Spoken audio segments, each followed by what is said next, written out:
복음 25장 31절에서 40절에 있는 말씀 봉독해 드립니다. 마태복음 25장 31절에서 40절에 있는 말씀 봉독해 드립니다. 인자가 자기 영광으로 모든 천사와 함께 올 때에 자기 영광의 보좌에 앉으리니 모든 민족을 그 앞에 모으고 각각 구분하기를 목자가 양과 염소를 구분한 것 같이 하여 양은 그 오른편에 염소는 왼편에 두리라. 그때에 임금이 그 오른편에 있는 자들에게 이르시되 내 아버지께 복을 받은 자들이여 나와 창세로부터 너희를 위하여 예비된 나라를 상속받으라. 내가 주일 때에 너희가 먹을 것을 주었고 목마를 때에 마시게 하였고 나그네 되었을 때에 영접하였고 헐벗었을 때에 옷을 입혔고 병들었을 때에 돌아보았고 옥에 갇혔을 때에 와서 보았느니라. 이에 의인들이 대답하여 이르되 주여 우리가 어느 때에 주께서 줄이신 것을 보고 음식을 대접하였으며 목마르신 것을 보고 마시게 하였나이까? 어느 때에 나그네 되신 것을 보고 영접하였으며 헐벗으신 것을 보고 옷 입혔나이까? 어느 때에 병드신 것이나 옥에 갇히신 것을 보고 가서 배웠나이까 하리니 임금이 대답하여 이르시되 내가 진실로 너희에게 이르노니 너희가 여기 내 형제 중에 지극히 작은 자 하나에게 한 것이 곧 내게 한 것이라 하시고 또 왼편에 있는 자들에게 이르시되 저주를 받은 자들아 나를 떠나 마귀와 그 사자들을 위하여 예비된 영원한 불에 들어가라. 아멘. 아멘. 많은 사람들이 이번 우리 코로나 사태를 경험하면서 그 삶 자체에 대해서, 그 라이프 자체에 대해서 굉장히 신중하게 생각을 하는 기회가 주어졌다고 저는 생각이 됩니다. 저도 이번 사태를 이렇게 지나면서 제가 이제까지 걸어온 그런 과거의 삶을 한번 이렇게 회고해보고 또 앞으로 남은 생애를 어떻게 살아야 될 것인가, 또 그것을 말씀과 기도 가운데 많이 묵상하며 또 생각하며 살아가고 있습니다. 자, 인생을 어떻게 살아야지 우리가 후회하지 않는 또 우리가 만족하는 삶을 살아갈 수 있겠는가? 중요한 질문이라고 저는 생각이 됩니다. 어떻게 살아야지 모래 위가 아니라 반석 위에 세우는 삶이 되어서 그야말로 우리가 세상을 떠나는 그날이 올 때에 절망하지 않고 후회하지 아니하고 하나님의 은혜 가운데 가치 있는 멋있는 삶을 살았다라고 우리가 승리의 개가를 부리며 마칠 수 있겠는가? 중요한 이슈라고 저는 생각이 됩니다. 아마 여러 가지 대답이 있겠지만 가장 지혜로운 삶은 마지막 때, 좀 더 구체적으로 말씀드리면 마지막 때가 되면 본문 말씀과 같이 주님 재림하셔서 세상을 심판을 하십니다. 그 심판의 때를 준비하며 사는 것이 가장 지혜로운 삶이라고 저는 생각이 됩니다.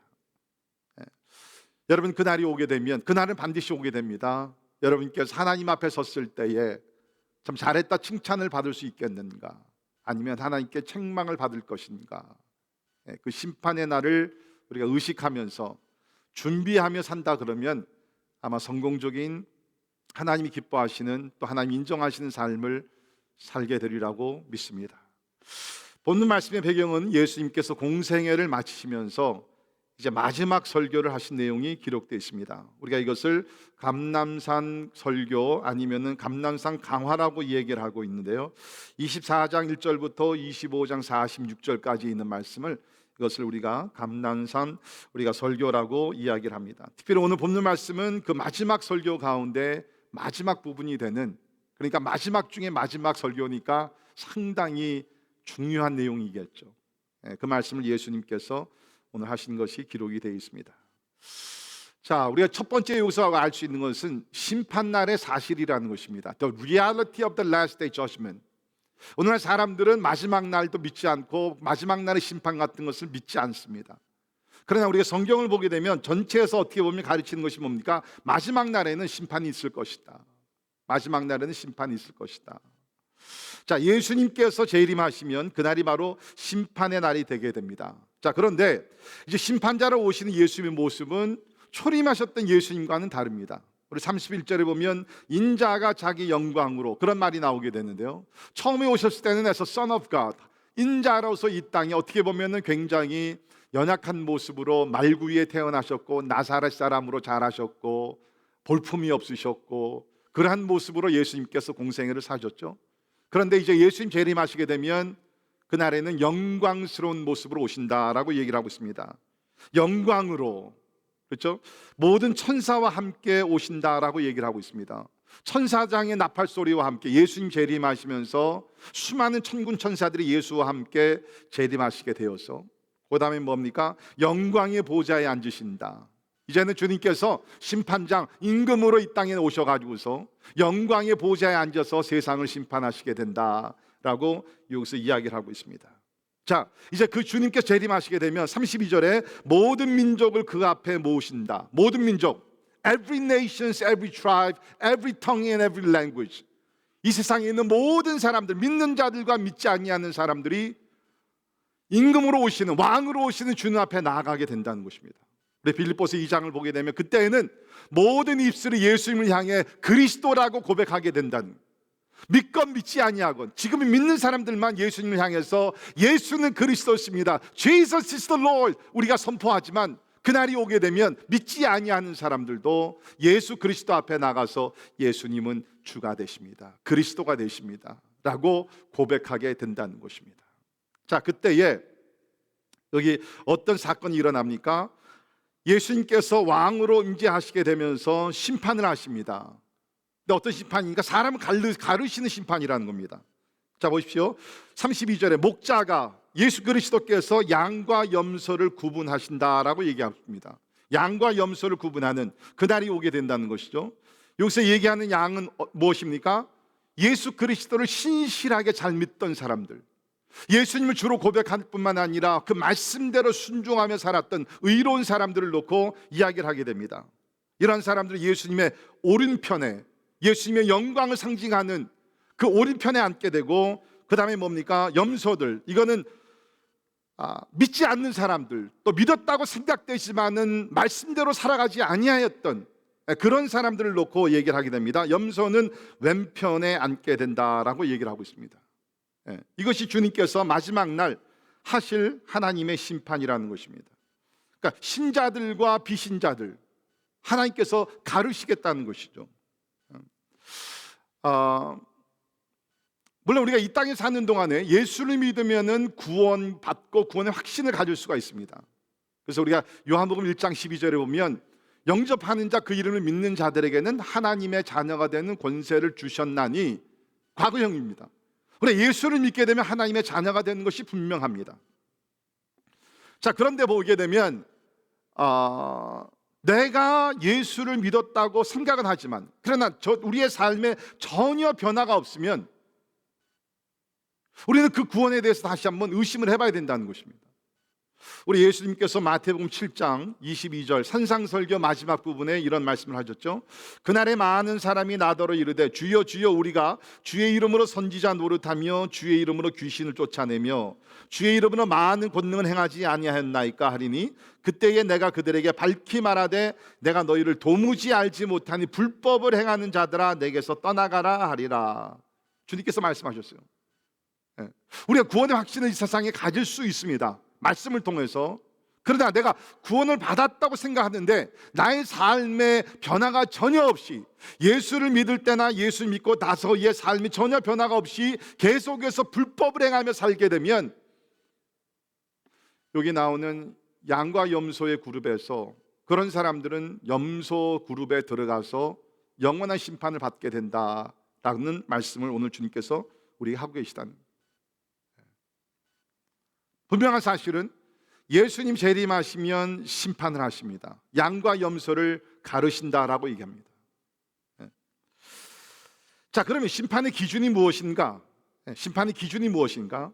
성경 전체를 포괄적으로 보면 구원과 멸망의 심판 기준은 예수 그리스도입니다. 예수 그리스도죠. 그래서 우리 잘 아는 대로 요한복음 3장 16절 하나님이 세상을 이처럼 사랑하사 독생자를 주셨으니 이는 저를 믿는 자마다 멸망치 않고 영생을 얻게 하려 하심이라. 믿는 자마다 멸망치 않고 영생을 얻게 한다라고 얘기를 하고 있습니다. 그러니까 구원의 유일한 조건은 뭡니까? 예수를 믿는 것입니다. 예수를 믿는 것이에요. 그것이 구원의 유일한 조건이라는 것입니다. 자, 그런데 오늘 말씀에서 이 심판에 대한 얘기는 지금 구원의 조건을 따지는 것이 아닙니다. 그것이 여기에 포인트가 아니라 구원을 받은 사람들의 증거라는 거죠. 내가 구원을 받았으면 이런 증거의 열매를 맺으며 살아가야 된다는 거예요. 이런 열매가 없으면, 이런 선한 열매가 없고, 오늘 특별히 구체적으로 내가 이웃을 사랑하며 돌보는 그러한 선행이 따르지 아니하면, 이런 사람들은 뭡니까? 구원을 받지 못한 사람. 잘 이해할 수 있기를 바랍니다. 구원의 조건은 그 은혜를 인하여 믿음으로 말미암아 구원을 받는 것입니다. 그러나 그렇게 은혜를 인하여 믿음으로 말미암아 구원받은 사람들의 삶 속에는 반드시 의로운 열매가 있어야 된다. 완전한 사람은 없죠. 그러나 적어도 우리 삶의 이러한 변화, 말씀대로 살아가는 변화, 의롭게 살아가는 변화, 하나님의 거룩함을 쫓아가는 변화는 반드시 있어야 된다. 이것이 성경에서 가르치는 것입니다. 자, 오늘 말씀은 주님께서 좀 더 구체적으로 말씀하면서 우리가 선한 삶을 살 때 형제들을 어떻게 대하는가, 그것에 대해서 주님께서 초점을 맞추셔서 말씀을 해주고 계십니다. 자, 여기 있는 말씀을 보게 되면 마지막 날에 칭찬을 받은 사람들, 그 사람들은 어떤 사람들입니까? 예수님의 지극히 작은 자 하나에게, 예수님의 형제 중에 지극히 작은 자 하나에게 사랑을 베푼 사람들이다 라고 얘기를 합니다. 이 부분에 대해서 여기 지금 그 선행을 베푼 그 대상이 누구냐, 어떤 학자들은 이스라엘 사람들을 놓고 이야기하는 것이다. 어떤 사람들은 그 믿는 자들이다. 또 어떤 분들은 이렇게 보면 믿는 사람들이지만 특별히 그 가운데서 예수 그리스도의 복음을 전하던 사람들이다. 뭐 이렇게 견해들이 이렇게 좀 많이 있습니다. 그러나 우리가 이 문자적으로 전체적인 내용을 보게 되면 주님께서 내 형제 중이라 그랬으니까 반드시 믿는 사람들은 분명한 것입니다.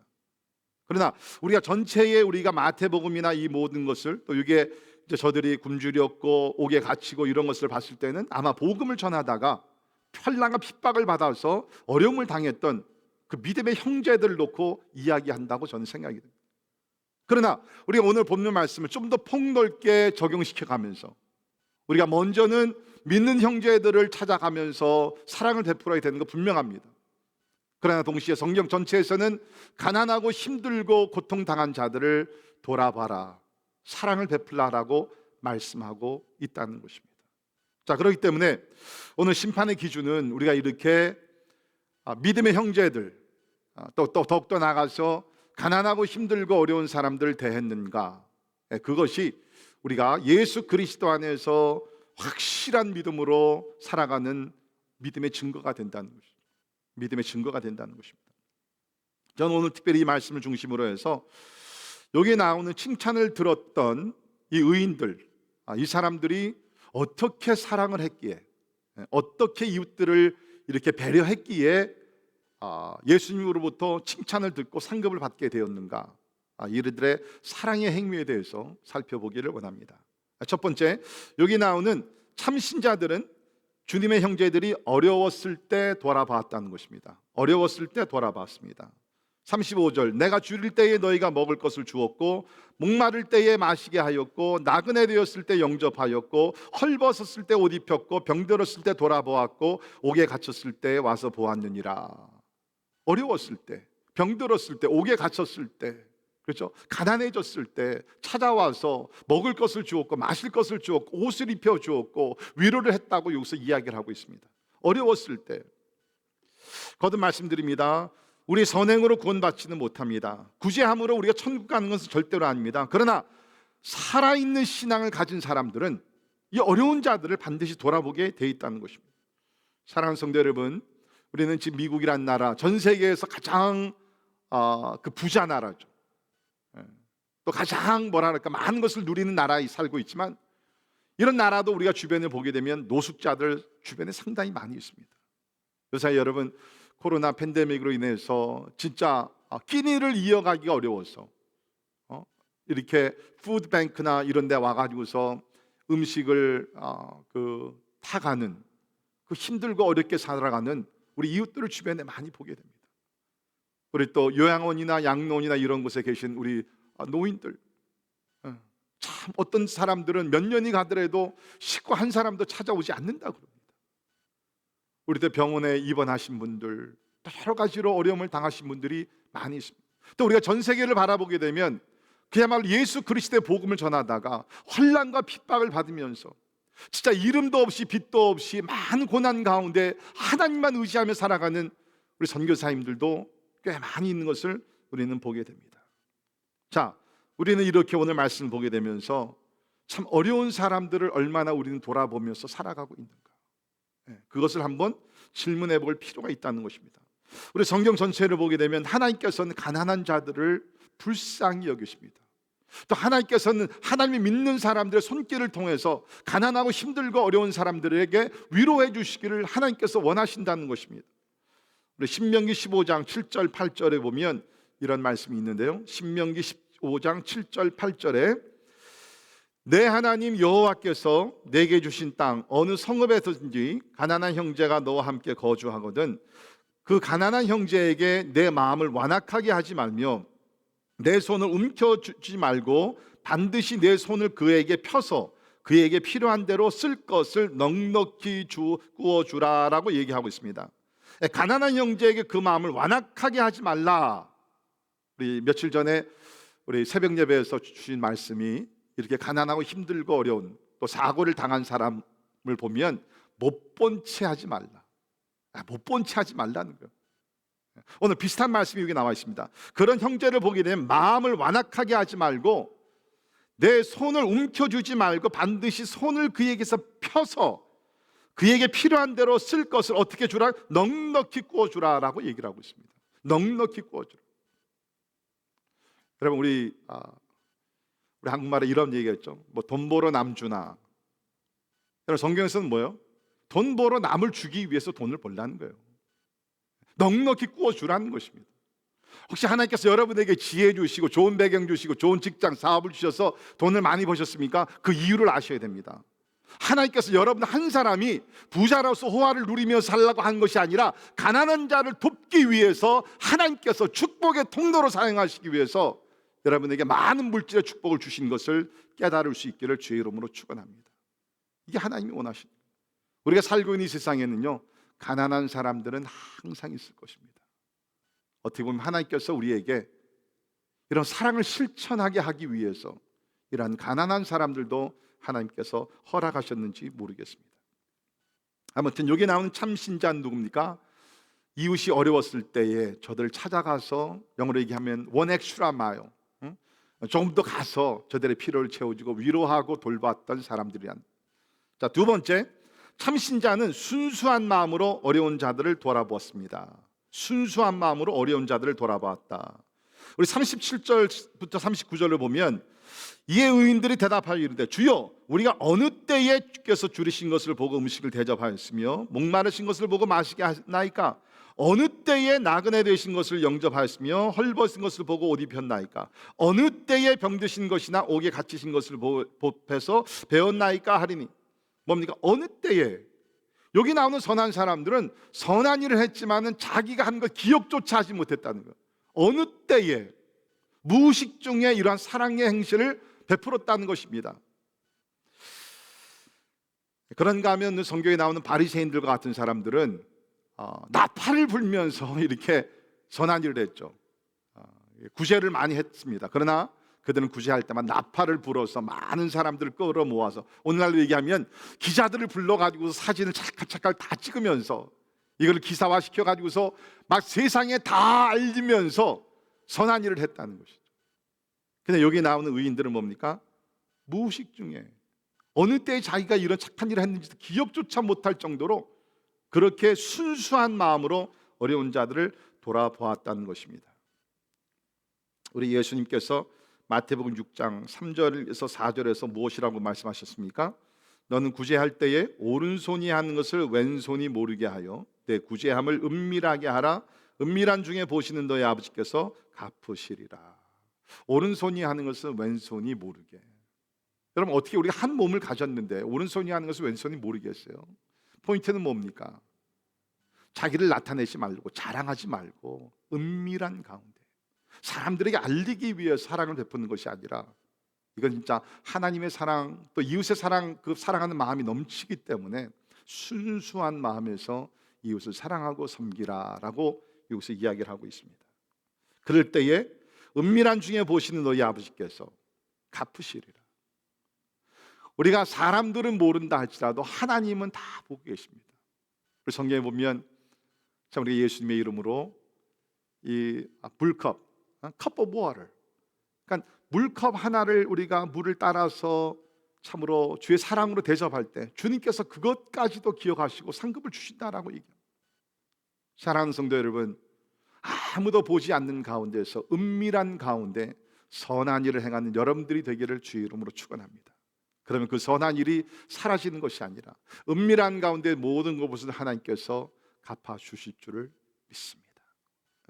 자, 세 번째 우리가 여기서 참 신자들에게 배울 수 있는 것은 뭡니까? 이들은 주님의 형제 중에 지극히 작은 자 하나에게 사랑을 베풀었다는 것입니다. 지극히 작은 자 하나에게 사랑을 베풀었다. 자, 40절을 보시면 임금이 대답하여 이르시되 내가 진실로 너희에게 이르노니 너희가 여기 내 형제 중에 지극히 작은 자 하나에게 한 것이 곧 내게 한 것이라 하셨어. 작은 자 하나, 지금 뭐 수천 명을 얘기하는 것이 아닙니다. 작은 자 한 사람, 많은 사람이 아니라 한 사람인데 그 가운데서도 작은 자. 여기서 얘기하는 작은 자라는 것은 뭐 어린아이가 되었는지 아니면 유명하지 않고 아무도 알아주지 아니하는 그런 평범한 사람이었든지 아니면 볼품이 없던 사람이었는지 우리가 알 수 없습니다. 그러나 분명한 사실은 예수님께서 여기서 기억하시면서 칭찬하시던 사람 뭡니까? 예수님의 형제들 가운데 아주 작은 자 한 사람에게 선한 일을 한 것을 하나님이 기억하시고 하나님께서 복을 주신다라고 이야기를 하고 있습니다. 그 사람들은 이 작은 자 한 사람보다는 큰 사람들, 또 여러 명에게 선을 베풀고, 사실 그건 선이 아니죠. 그건 어떻게 보면 뇌물이죠. 이렇게 권세가 있고 부자고 뭐 좀 이렇게 실력이 있고 유명한 사람들한테 뭘 잘 보이면 나중에 뭐 이렇게 도움이 될까 해서. 그러나 여기 나오는 작은 자 한 사람한테 우리가 선한 일을 한다는 것은 그야말로 no string attached, 아무 우리가 기대하는 것 없이 순수한 마음으로 우리가 사랑을 베푸는 그러한 아름다운 행위라고 저는 생각이 됩니다. 놀라운 것은 여기 보니까 작은 자 하나에게 한 것이 곧 내게 한 것이라. 우리 예수님이 어떤 분입니까? 위대하신 하나님. 여기 나오는 선한 사람들은 작은 볼품이 없고 진짜 뭐 알아주지 않는 그 작은 자 한 사람에게 마음을 다해서 순수한 마음으로 사랑을 베풀었는데 곧 그것이 가장 위대하신 만왕의 왕 만주의 주가 되시는 그 예수님께 행한 것이라는 것입니다. 사랑하는 성도 여러분, 우리가 진짜 순수한 마음에서 사랑하는 이웃들, 가난하고 힘들고 어렵고 특별히 이렇게 작은 자들에게 한 것은 곧 위대하신 하나님께 행한 것이라는. 그렇기 때문에 이렇게 선한 일, 구제하고 사랑을 베푼고 이런 것들은 너무너무 중요한 것이라는, 너무너무 중요한 것이. 자, 우리 한 가지만 더 봅니다. 이 참된 신자는 자원하는 마음으로 어려운 자들을 돌아봤다는 것입니다. 자원하는 마음으로 어려운 자를 돌아봤다. 자, 이 포인트를 어디서 우리가 찾을 수 있냐면 우리 35절을 보시면 내가 줄일 때에 너희가 먹을 것 주었고 목마를 때에 마시게 하였고 나그네 되었을 때 영접하였다. 이건 의식주의 문제를 해결해 줬다는 거예요. 이것은 우리가 구약에서 나오는 율법의 의무 조항에 포함이 되는 것입니다. 이것은 이스라엘 사람들이라면 의무적으로 해야 되는 일이었어요. 그런데 반대로 36절에 보게 되면 헐벗었을 때 옷을 입혔고 병들었을 때 돌아보았고 옥에 갇혔을 때 와서 보았느니라. 이것은 의무적인 조건이 아니었어요. 율법이 아니었습니다. 이것은 자원해서 꼭 안 해도 되지만 자원하는 마음에서 나아가서 어려운 상황이 있던 이웃들을 돌아봤다는 것입니다. 그러니까 여기 있던 의인들은 뭡니까? 최소한의 그냥 말씀을 지켜 살던 사람이 아니라 어떻게 하면 성도들을, 어떻게 하면 형제들을, 어떻게 하면 가난과 힘들 고통 속에 있는 자들을 돌아볼까 하면서 자원하는 마음으로, 그러니까 기뻐하는 마음으로 어려운 이웃들을 돌아본 것이라고 여기서 이야기를 하고 있습니다. 여러분, 하나님은요 무엇이든지 자원하면서 하는 것을 기뻐하십니다. 예배도 그렇고 우리 하나님 앞에 드리는 헌금도 그렇고 우리 사역도 그렇고 억지로 하는 거 하나님 별로 기뻐하지 않으세요. 자원하는 것 하나님께서 기뻐하십니다. 우리 신약에 와서 우리 고린도후서 8장에 보게 되면 진짜 아름다운 성도들이 나옵니다. 그 성도들이 어떤 성도들입니까? 마게도냐 지역에 살던 그 성도들입니다. 마게도냐 지역. 거기는 마게도냐는 큰 지역이죠. 거기에 빌립보 교회도 있었고 여러 교회들이 있었는데, 그 마게도냐 지역에 살던 성도들이 무엇을 했냐면, 그 당시에 이제 그 예루살렘에 있던 그 성도들이 이렇게 경제적으로 상당히 어렵게 됐습니다. 그래서 큰 환난을 입었고 극심한 가난 속에서 예루살렘에 있던 성도들이 그 어려운 시간을 보내고 있었는데, 그 소식을 들었던 그 마게도냐 지역의 성도들이 연보를 드립니다. 오늘날 얘기하면 구제헌금을 드리게 되는 것이죠. 자, 그런데 놀라운 것은 뭐냐면, 마게도냐 지역에 살고 있던 사람들도 아주 가난했어요. 큰 환난을 당하고 있었습니다. 보통 가난이 아니라 극심한 가난 속에 있었어요. 그러나 저들에게 복음을 전해줬던 예루살렘 교회 성도들이 힘들고 고통스럽고 경제적으로 가난 속에 있다는 소식을 들었을 때에 저들이 힘을 모아가지고서 예루살렘에 있던 형제들을 위해서 연보를 드립니다. 구제헌금을 드렸다는 거예요. 그 성경에서 이 일을 이렇게 기록을 했는데요, 고린도후서 8장 3절에 보면, 고린도후서 8장 3절에 내가 증언하노니 그들이 힘대로 할 뿐 아니라 힘에 지나도록 자원하여 했다. 잘 보십시오. 힘대로 할 뿐만 아니라 힘에 지나도록 한 스텝 더 나가서 자원해서 했다는 거예요. 그러니까 눈치를 보면서 할 수 없이 한 것이 아니라, 저들도 힘들고 어렵지만 힘대로 최선을 다할 뿐만 아니라 거기에 더 넘치도록 힘에 지나도록 자원하여서 거룩한 일에 동참을 했다라고 여기서 이야기를 하고 있습니다. 그러니까 여러분, 이게 얼마나 진짜 놀라운 성도들입니까?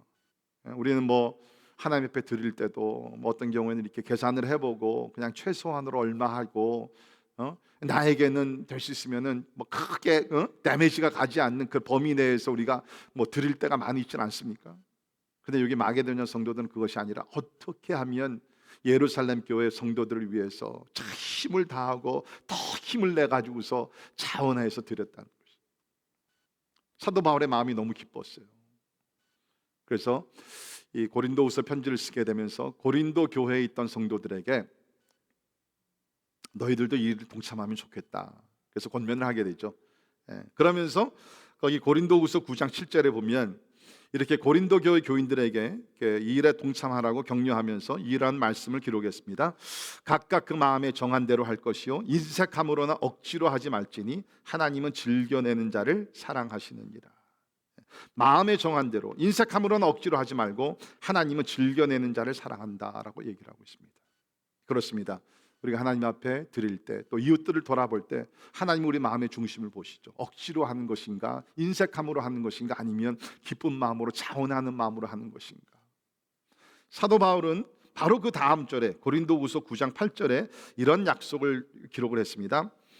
하나님이 능히 모든 은혜를 너희에게 넘치게 하시나니 이는 너희로 모든 일에 항상 모든 것이 넉넉하여 모든 착한 일을 넘치게 하게 하려 하심이라. 아멘. 자, 우리가 누구를 도울 수 있는 것도 사실은 이것이 하나님의 은혜라는 것이죠. 하나님이 능히 모든 은혜를 너희에게 넘치게 하시사 이는 너희로 모든 항상 모든 것이 넉넉하여 모든 착한 일을 넘치게 하려 하심이라 라고 얘기를 합니다. 자원해서 드리는 사람들의 그런 삶을 하나님께서 축복하시되, 어떻게 축복하시느냐, 모든 일에 항상 모든 것이 넉넉하여, 그래서 내가 부자가 된다 아니죠. 뭡니까? 넉넉하게 하셔서 모든 착한 일을 넘치게 할 수 있도록 하나님께서 복을 주신다는 거예요. 그러니까 여기서 특별히 넘치게 채워주신다는 것은 경제적인 축복을 놓고 얘기를 합니다. 경제적인 축복을 놓고 얘기합니다. 자, 가만히 목회를 하면서 이렇게 경제적으로 넉넉하게 사시는 분들 보면요, 물론 열심히 일하고 그런 것들 다 있지만 공통점이 있어요. 그것이 뭐냐면 하나님을 사랑해서 하나님 앞에 많은 것을 드리고, 또 이웃을 사랑하는 마음에서 이웃을 도와주는 그런 아름다운 손길들이 있다는 것이에요. 이것이 하나님의 약속입니다. 이게 하나님이 원하시는 삶이라는 것입니다. 이것이 마지막 날 우리가 심판을 받을 그 기준이라는 것입니다. 다시 말씀드립니다. 우리가 선행을 해서 구제를 많이 해서 구원받는 것 절대로 아닙니다. 그러나 하나님 앞에 섰을 때 우리가 상급을 받을 것은, 상급의 기준은 무엇입니까? 우리가 이 땅에 살면서 얼마나 순수한 마음으로, 자원하는 마음으로, 기뻐하는 마음으로 우리가 하나님 앞에 드렸으며 또한 우리 이웃에게 베푸는 삶을 살았는가. 요새 우리가 하나님의 말씀을 계속 듣고 있는 전체적인 주제는 반석 위에 세우는 삶입니다. 반석 위에 세우는 삶이라는 것은 비바람이 몰아치더라도 모래 위에 세운 집과 같이 허물어지지 않는 삶이라는 거예요. 여러분 지금 어떤 삶을 세워가고 있는, 여러분 지금 인생의 집을 짓고 나가는, 다 우리는 어떻게 보면 집을 짓는 사람들입니다. 어떤 집을 짓자 말이죠. 오늘 하나님의 말씀은 진짜 이렇게 자원하는 마음에서 어려운 이웃들을 돌아보는 사람들은 반석 위에 세우는 그런 지혜로운 사람들이다. 자, 심판에는 결과가 있습니다. 그렇죠? 심판에는 결과가 있는데 여기 있는 말씀을 보게 되면 참된 신자가 받는 보상이 무엇입니까? 34절을 보면 하나님의 나라를 받게 된다. 34절 보십시오. 그때 임금이 그 오른편에 있는 자들에게 이르시되 내 아버지께 복 받을 자들이여, 나와 창세로부터 너희를 위하여 예비된 나라를 상속받으라. 오른쪽에 앉은 자들, 아버지께 복 받은 자들이라는 것입니다. 그러면서 창세로부터 너희를 위하여 예비된 나라를 상속받으라. 상속은 자녀들에게 주는 것입니다.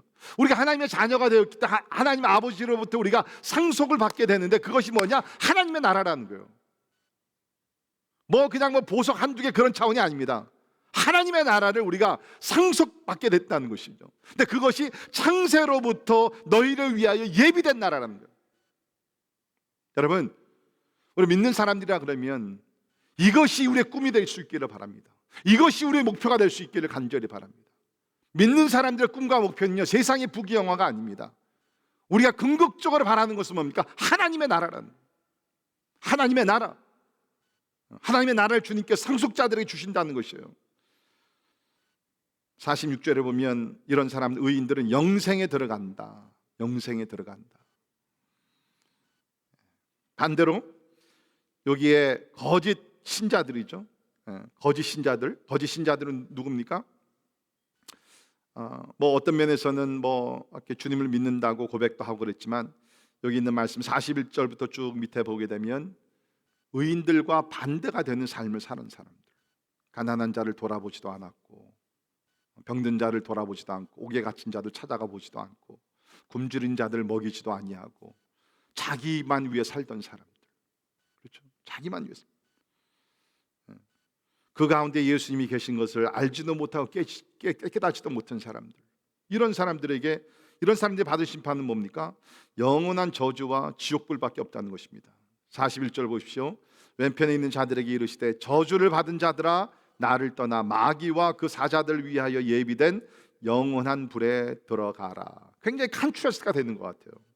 그러니까 의인들을 위해서는 창세로부터 예비된 하나님의 나라를 상속받고, 여기 나오는 저주받은 사람들은 뭡니까? 마귀와 그 사자들을 위해서 예비된 영원한 불에 들어간다.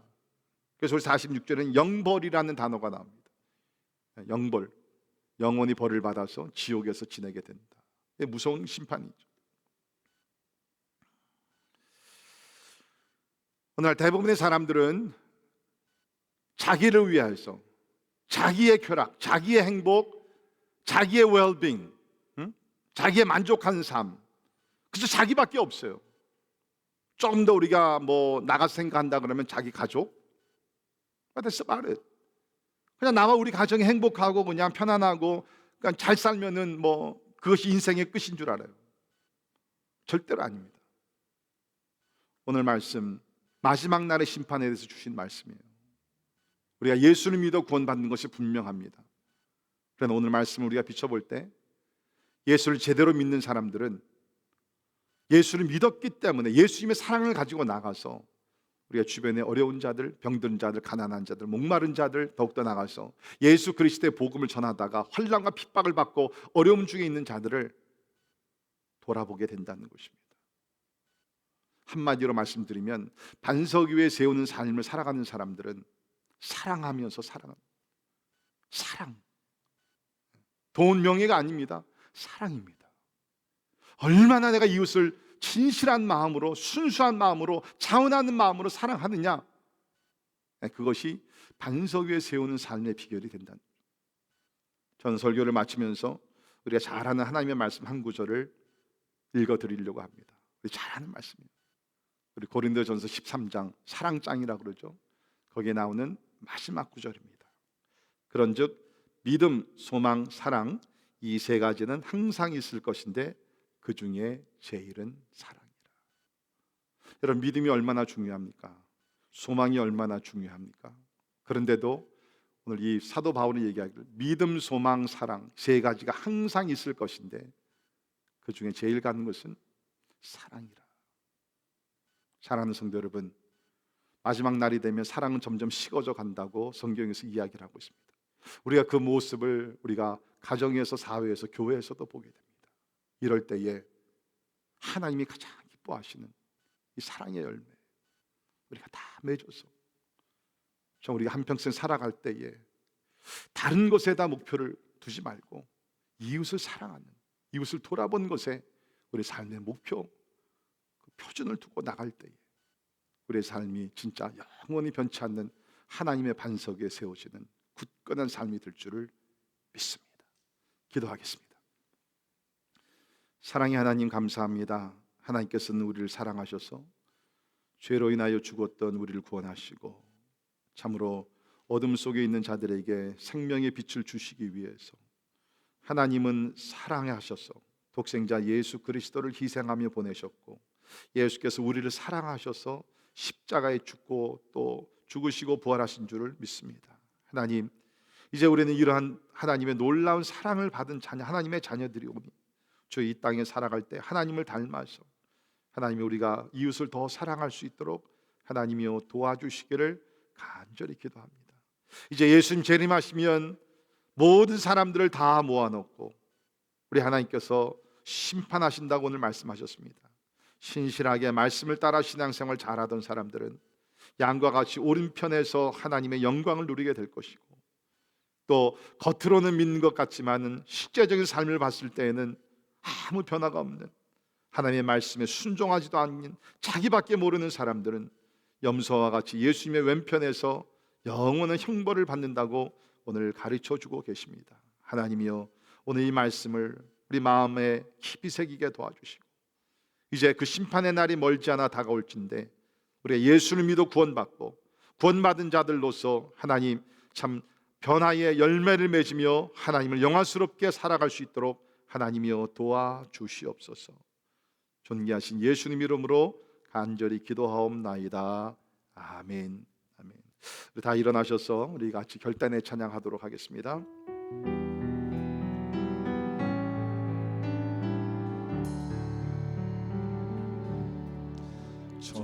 천사의 말을 아는 사람도 사랑 없으며 소용이 없고 심오한 진리 깨달은 자도 울리는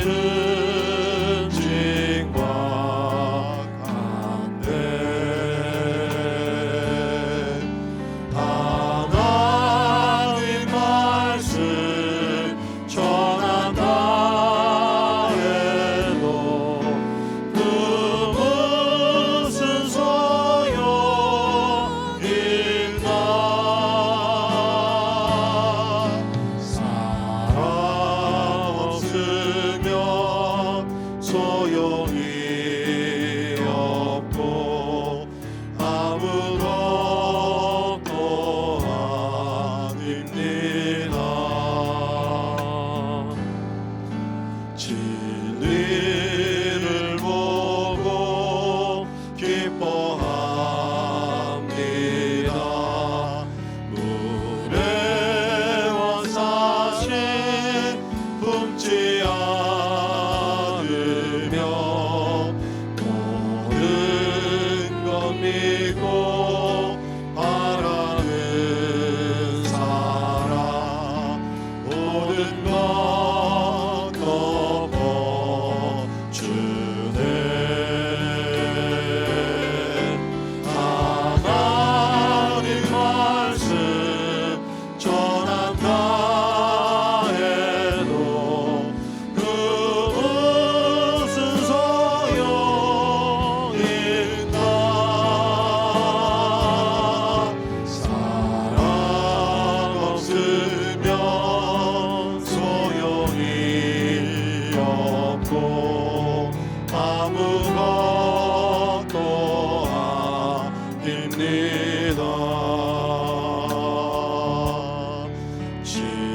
지금은 이미 막에 보이나 그때는 주를 맞대고 보니 하나님 나를 알고 계시네 우리도 주를 알리 하나님 말씀 전한 나에도 그것은 소용있나 사랑 없으면 소용이 없고 아무것도 아닙니다.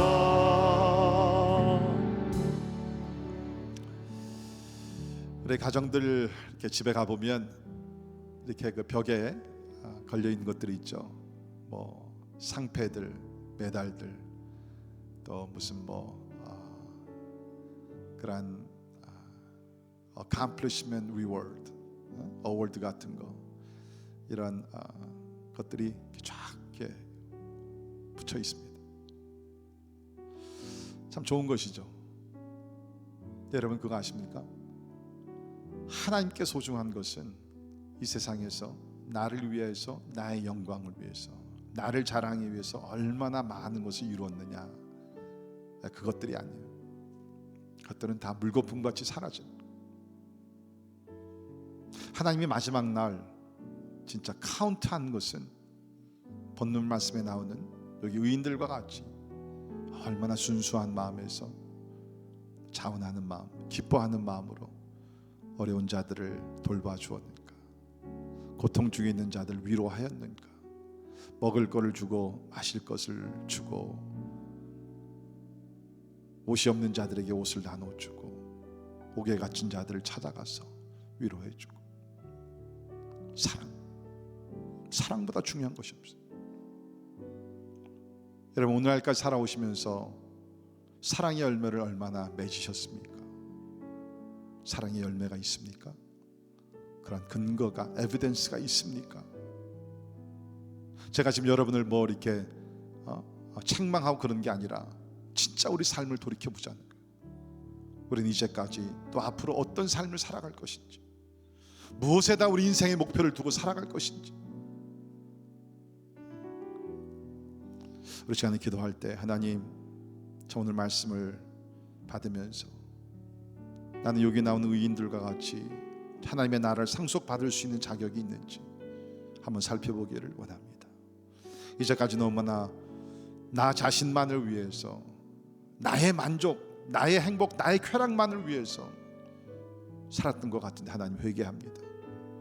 주여, 이제 코로나 참 이런 팬데믹을 지나가면서 주님, 내가 내 자신이 변화되기를 원합니다. 나 중심에서 하나님 중심, 이웃 중심으로 변화되며 살아가기를 원합니다. 이제까지 내가 세상의 부귀영화 이런 것을 위해 살았다 그러면 이제부터는 진짜 영원한 가치가 있는 사랑을 위해서 하나님 살 수 있도록 도와달라고, 마음의 변화가 일어나게 해달라고 우리 시간에 같이 통성으로 말씀 생각하시면서 같이 기도하겠습니다. 기도합시다. 거룩하신 하나님 아버지, 하나님 오늘 말씀 받으며 주님 아버지 우리 자신들 살펴보기를 원합니다. 분명히 우리 예수님 재림하셔서 아버지 하나님 세상을 심판하는 그날이 오실 텐데 아버지 하나님 우리가 아버지 하나님 예수님의 오른편에 하나님의 양이 그 자리에 나가기를 간절히 우리 하나님 아버지 주님 아버지 믿음으로 구원을 받고 주여 아버지 하나님의 도와주시기를 간절히 기도합니다. 하나님 기도합니다. 반석 위에 세워간 우리의 삶이 되게 하여 주시옵소서. 하나님 그러하기 위해서는 주여 우리가 이웃을 사랑하며 아버지 하나님의 참 예수님의 경전을 나오는 작은 자한 사람을 사랑하는 아버지 하나님의 사랑하는 사람이 되기를 간절히 기도합니다. 주님 아버지 도와주시기를 간절히 기도합니다. 아버지 하나님 아버지 도와주시옵소서. 주님 아버지 도와주시기를 간절히 기도합니다. 하나님 아버지 회개하며 주 앞에 나가기를 간절히 기도합니다. 아버지여 하나님 아버지 자비를 베풀어 주옵소서. 주님 아버지 아버지 하나님 하나님 도와주시고 아버지 하나님 이제는 진짜 사랑을 베풀며 아버지 인도해 주시기를 간절히 기도하고 합니다. 아버지 하나님 우리가 복음을 전하며 아버지 무엇을 낳는다 할지라도 사랑이 없으면 아버지 하나님 아무것도 아니라 했는데 주님 아버지 하나님 도와주시고 아버지 하나님 우리 삶에 우리의 모든 사역이 사랑 가운데서 이루어지시도록 하나님이 도와주시기를 간절히 기도합니다. 아버지 하나님 어려운 일들지만 주님이 더 어려운 일들을 뛰어나게 도와주시고 하나님의 은혜 베풀어 주시기를 간절히 기도하고 합니다. 지금 우리 마음이 넓어지게 도와주시고 세상을 향하게 도와주시고 주님 아버지 날수록 하나님의 인도해 주시기를 간절히 기도합니다. 하나님이 아버지 도와주시옵소서. 주님 아버지가 찾아주시기를 간절히 기도하고 합니다. 하나님 아버지 이해하시옵소서. 하나님 말씀 전한다 해도 하나님 말씀 전한다 해도 그 무슨 소용이나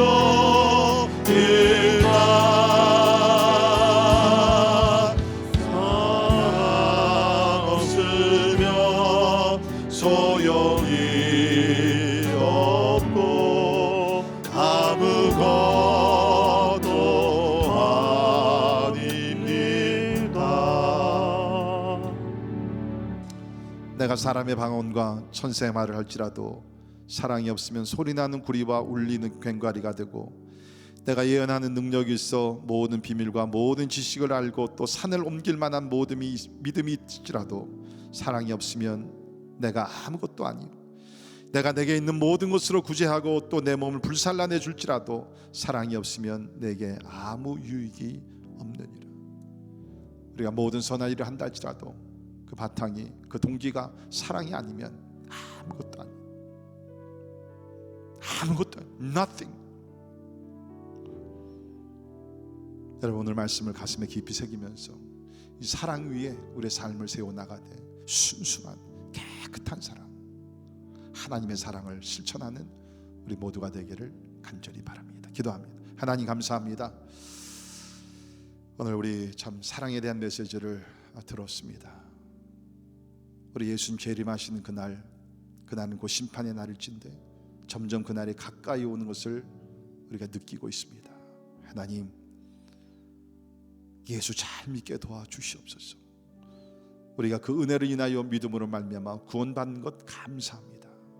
그러나 구원받은 사람들은 반드시 오늘 말씀과 같은 사랑의 열매가 있어야 될진데 주여 이제 우리 남은 생에는 마음껏 사랑하며 우리 마게도냐 성도들과 같이 힘들고 어렵고 환난과 핍박 가운데 있을지라도 힘을 다하여 정성을 다하여 자원하는 마음 기뻐하는 마음으로 더 어려운 이웃들을 돌아볼 줄 아는 사랑하는 예수님의 제자들 되게 하여 주시옵소서.